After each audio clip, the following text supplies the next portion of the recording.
매일 말씀 묵상에 오신 여러분을 환영합니다.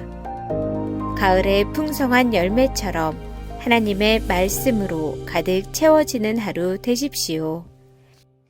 안녕하세요 성도 여러분, 10월 22일 화요일 말씀 묵상 시작하도록 하겠습니다. 오늘 함께 묵상할 말씀은 갈라디아서 3장 2절에서 5절까지의 말씀입니다. 내가 너희에게서 다만 이것을 알려 하노니 너희가 성령을 받은 것이 율법의 행위로냐 혹은 듣고 믿음으로냐. 너희가 이같이 어리석으냐. 성령으로 시작하였다가 이제는 육체로 마치겠느냐. 너희가 이같이 많은 괴로움을 헛되이 받았으냐. 과연 헛되냐. 너에게 성령을 주시고 너희 가운데서 능력을 행하시는 이의 일이 율법의 행위에서냐 혹은 듣고 믿음에서냐. 아멘. 살을 빼기 위해서는 우리가 무엇을 해야 합니까? 지금까지 내가 매일매일 듣던 찬양 대신에 클래식을 듣기 시작하면 어떻게 살이 빠지게 됩니까? 혹은 내가 하루에 2번 샤워하던 것을 이제 1번으로 줄이게 되면 어떻게 살이 빠지게 됩니까? 그렇지 않습니다. 살을 빼려면요, 건강한 음식을 먹고 적당한 운동을 해야 합니다. 식이와 운동이 병행될 때 살은 건강하게 빠지게 됩니다. 사실 우리가 이것을 모르는 것이 아닙니다. 식이와 운동을 우리가 지켜야 하지만 살이 빠진다는 것, 우리의 몸이 건강해진다는 것을 알고 있습니다. 그런데요, 알고 있지만 많은 순간 어떻게 우리가 그대로 실천을 하나요? 많은 순간 우리는 이 식이와 운동 대신에 다른 해결 방법들을 찾아 나서게 됩니다. 누군가는요, 살을 빼겠다고 이 발가락, 엄지발가락과 이 검지발가락을 고무줄로 묶어놓으면 살이 빠진다라는 이런 소리를 듣고 그렇게 오랜 기간 동안 고무줄을 발가락 사이에 끼워 넣습니다. 또 누군가는요, 살이 빠진다라는 소리를 듣고 이 플라스틱 랩을 자신의 이 특정 부위를 이렇게 감싸 압박을 하면서 이 살이 빠지기를 기다립니다. 어떤 이들은 이 살을 빼기 위해서 특정한 파장이 나온다는 귀걸이, 팔찌, 발찌까지 끼고요. 어떤 이들은 살이 빠진다는 그런 비누로 목욕을 하기도 합니다. 살을 빼기 위해서 정답을 알고 있지만 엉뚱한 방법들을 계속 찾아 나선다라는 것입니다. 식이와 운동에 대해서 모르는 게 아닙니다. 알지만 다른 이들이 속삭이는 그러한 특별한 방법들을 찾아서 살을 빼려 한다라는 거예요. 제3자가 바라볼 때는요, 그 모습이 물론 이해도 되지만 사실 어이없기도 합니다. 그런데요, 우리가 크리스찬으로서 구원에 대해서 이러한 엉뚱한 정답들을 계속해서 실천하려 할 때가 있다라는 것입니다. 구원은 우리에게 어떻게 임하게 됩니까? 예수 그리스도를 믿음으로 말미암아 우리에게 구원이 임하게 됩니다. 그렇다면요, 만약에 우리의 이 믿음의 여정 속에 구원에 대한 확신이 흔들리게 된다면, 혹은 나의 믿음이 연약해진다면, 내 나아감이 지치게 된다면 우리에게 필요한 것은 무엇이겠습니까? 행위이겠습니까? 아니면 믿음이겠습니까? 당연하게도요, 믿음입니다. 그런데 많은 순간 우리 크리스천으로 나가면서 이것을 착각하고 엉뚱한 답을 찾을 때가 있다라는 것입니다. 오늘 본문에 이 갈라디아 성도들도 그러하였습니다. 이 갈라디아 지역의 성도들은 대부분이 이방인들로 되어 있었던 크리스천들이었습니다. 그런데 그러한 이 갈라디아 성도들에게 거짓 교사들이 이렇게 찾아옵니다. 그러면서 이 구원에 대한 엉뚱하고 잘못된 방법들을 알려줍니다. 구원이란 믿음만으로 되는 게 아니다. 물론 믿음만으로 되는데 거기에 더해서 어떠한 추가적인 행동을 해야 한다. 혹은 어떠한 추가적인 행동을 빼야 한다라고 이렇게 잘못된 가르침을 가르쳤다라는 것입니다. 갈라디아 지역의 성도들은요, 이것을 듣고 이러한 거짓된 가르침을 듣고 혼란을 겪게 됩니다. 그럼 나는 지금 무엇을 더 해야 되지? 혹은 그렇다면 나는 지금 무엇을 덜 해야 하지? 이 소식을 들었던 이러한 이 갈라디아인들의 이 성도들의 혼란을 들었던 이 바울은요, 갈라디아 지역의 성도들에게 편지를 보면서 이렇게 말을 합니다. 내가 너희에게서 2절입니다. 내가 너희에게서 다만 이것을 알려 하노니 너희가 성령을 받은 것이 율법의 행위로냐 혹은 듣고 믿음으로냐. 아멘. 너희가 예수 그리스도를 믿고 성령을 받았을 때, 그렇게 구원을 얻었을 때 행위로서 구원을 얻었느냐 아니면 믿음으로써, 듣고 믿음으로써 성령을 받았느냐라고 질문을 하는 것입니다. 어떻게 말하면 지금 혼내고 있다라는 것입니다. 이 어리석은 것들아 라고. 3절에도 똑같이 이야기를 합니다. 너희가 이같이 어리석으냐. 성령으로 시작하였다가 이제는 육체로 마치겠느냐. 아멘. 영으로 시작된 것은요, 영으로 끝나야 된다라는 것입니다.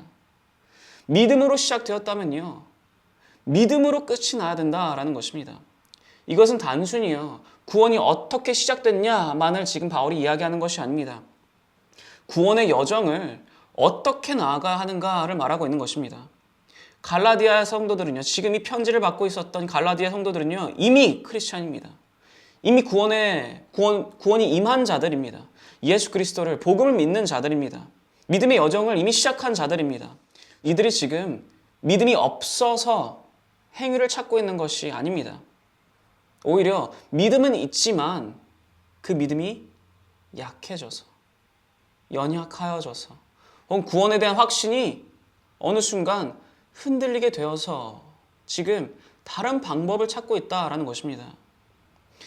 믿음의 여정 속에서 내가 연약하여 쓰러지고 넘어지고 그렇게 낙심 가운데 있다면, 구원에 대한 확신이 우리 안에서 흔들리고 있다면 우리가 구해야 할 이 해결 방법은 무엇이겠습니까?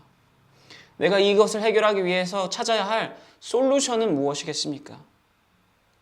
믿음 아니겠습니까?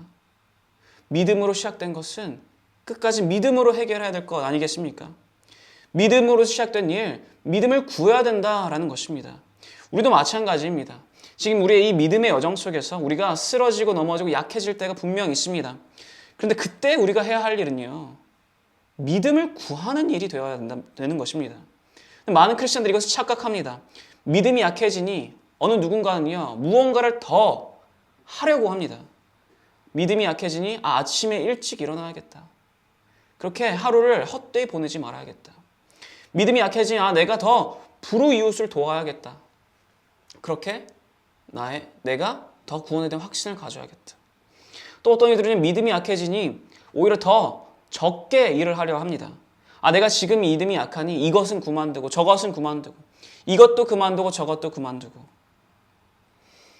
다이어트를 하겠다고, 살을 빼겠다고 발가락과 발가락을 고무줄로 묶고 있다라는 것입니다. 믿음으로 해결해야 할 일을 다른 방법으로 지금 엉뚱한 방법들로 해결하려 하고 있다라는 것입니다. 믿음에 대한 문제는요, 믿음으로 해결해야 합니다. 행위가 중요하지 않다를 말하는 것이 절대 아닙니다. 우리의 삶 속에서 크리스찬으로서 행함은요, 빛이 나는 그 모습은요, 보여야 하고 드러나야 합니다. 그런데 무엇을 기반으로 우리의 행함이 드러나야 합니까? 믿음을 기반으로 우리의 행함이 드러나야 합니다. 그렇기에 지금 이 순간 나의 믿음이 흔들리고 연약하다면, 지금 이 순간 내가 구원에 대한 확신이 흔들리고 내가 연약한 상태라면요, 무언가 행위를 지금 내가 하고 있는 것에서 더하거나 혹은 덜하거나가 아니라 나의 행위의 기반이 되는 믿음부터 채워 넣어야 된다라는 것입니다. 그 믿음 어떻게 채울 수 있을까요? 여기서 바울이 이 구원에 대해서 무엇이라 말합니까? 성령의 임하심에 대해서 무엇라 말합니까? 듣고 믿음에서부터가 아니냐라고 말합니다. 믿음은 어떻게 채울 수 있느냐? 하나님의 음성을 듣고 들으면서 채울 수가 있습니다. 믿음이 약해질 때 우리가 무엇을 해야 되는가? 하나님의 음성이 들리는 곳으로 나아가야 한다라는 것입니다. 그것이 말씀일 수도 있고 성경일 수도 있고 기도일 수도 있고 예배일 수도 있습니다. 그것이 어디든 그 하나님의 음성이 들리는 곳으로 적극적으로 찾아가야 된다라는 것입니다. 다른 내가 지금 하고 있는 일상생활에서 행위를 더하거나 빼거나가 먼저가 아니라 먼저 말씀이 들리는 곳으로, 하나님의 음성이 들리는 곳으로, 거기 성경이든 기도이든 예배이든 그 장소로, 더 뚜렷이 들리는 그 장소로 우리가 찾아가야 한다라는 것입니다. 하나님의 음성이 들리는 곳으로 먼저 나아가시기 바랍니다. 다른 해령 방법, 다른 엉뚱한 방법을 시도하기 이전에 하나님의 음성이 들리는 곳으로 먼저 찾아 나아가시기 바랍니다. 그럴 때예요. 우리에게 믿음이 채워지고, 우리에게 확신이 채워지고, 우리에게 기대가 채워지며 우리의 삶에서의 행함도 더욱더 올바르고 온전하게 나아가게 될 것입니다. 오늘 하루 하나님의 음성이 들리는 곳으로 찾아가시기 바랍니다. 그렇게 그곳에서 믿음의 믿음을 더하시는 그 하나님의 음성을 통해 믿음을 채우시고 나의 삶 가운데 그 믿음을 드러내는 모든 성도 여러분 되시기를 축원합니다. 기도하겠습니다. 하나님 아버지 감사드립니다. 믿음으로 시작하신 일 믿음으로 끝내실 것임을 믿습니다. 그렇게 주님, 우리의 나아감 속에서 지금 이 순간 무언가 행함을 더하고 빼는 것이 아니라 제일 먼저 믿음을 채우기 위해 주님의 음성이 들리는 곳으로 나아가길 소망합니다.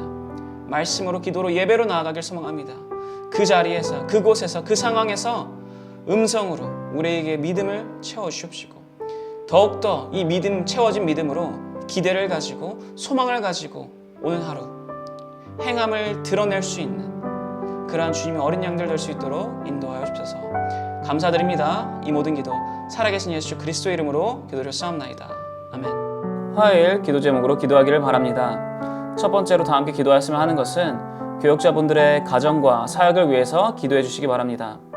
교육자분들께서 성령 충만함으로 말씀을 준비하시고 그렇게 사역을 감당하실 수 있도록, 그리고 교육자분들의 가정과 그분들의 자녀들을 주님께서 지켜주시도록 기도해 주시기 바랍니다. 두 번째로 다 함께 기도하였으면 하는 것은 화요 중보기도 모임을 위해서 기도해 주시기 바랍니다. 이 화요 중보기도 모임이 성령 충만한 기도 모임이 될 수 있도록, 그리고 이 중보기도 모임을 통해서 이 주님의 교회가 영적 동력을 얻어 힘차게 나아가는 그런 2023년이 될 수 있도록 기도해 주시기 바랍니다. 그리고 마지막으로는 선교사님들을 위해서 기도해 주시기 바랍니다. IT의 박동환 선교사님, 우즈벡의 강세르게 이산 선교사님, 러시아의 김성종 선교사님, 이분들의 사역과 이분들의 가정을 위해서 다 함께 기도해 주시기 바랍니다. 다 함께 기도하겠습니다.